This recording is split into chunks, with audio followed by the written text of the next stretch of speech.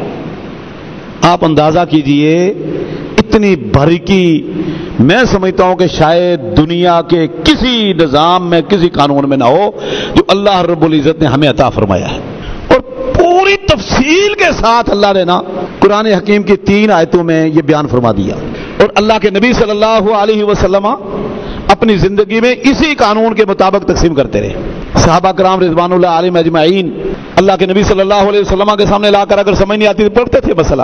جیسے سعد رضی اللہ تعالیٰ عنہ فوت ہو گئے، ان کی بیوی آگے کہنے لگی اللہ کے رسول آپ جانتے ہیں سعد فوت ہو گئے ہیں، بچیاں 2 ہیں، 2 ہی بچیاں ہیں، اب چچے کہتے ہیں کہ ہمارے بھائی کا حصہ ہے، اور آپ جانتے ہیں اللہ کے رسول ان کے پاس کچھ مال ہوگا تو ان کی شادی ہوگی، یہ صحیح بخاری کی حدیث ہے۔